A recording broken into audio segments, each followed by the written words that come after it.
महात्मा गौतम बुद्ध की एक और प्रेरणादायक कहानी है जो हमें गहरी शिक्षा देती है।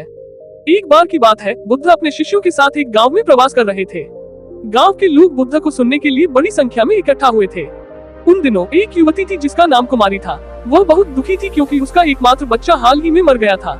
वह अपने बच्चे की मृत्यु को स्वीकार नहीं कर पा रही थी और उसकी मृत्यु का शोक मना रही थी।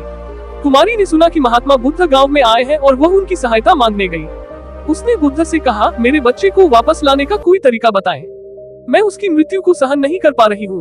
बुद्ध ने उसे सहानुभूति से देखा और कहा, मैं तुम्हारे बच्चे को वापस ला सकता हूँ, लेकिन इसके लिए तुम्हें मेरे लिए एक मुट्ठी सरसों लानी होगी। कुमारी आश्चर्यचकित हो गई और उसने उत्सुकता से सरसों लाने की हामी भर दी। बुद्ध ने एक शर्त रखी, तुम्हें वह सरसों उसी घर से लानी होगी जहाँ कभी किसी की मृत्यु न हुई हो।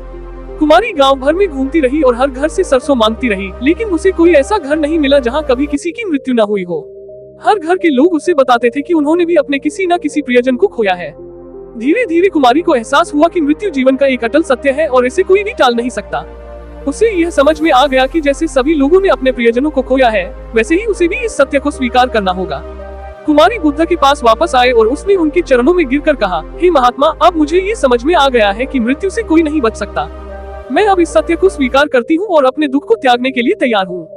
बुद्ध ने मुस्कुराते हुए कहा, ठीक कहा कुमारी, अब तुम्हें शांति मिलेगी। इस कहानी से हमें ये शिक्षा मिलती है कि जीवन और मृत्यु एक ही सिक्के के दो पहलू हैं और हमें इस सत्य को स्वीकार कर शांति प्राप्त करनी चाहिए। आशा है आपको ये कहानी प्रेरणादायक लगी होगी। स्माइल।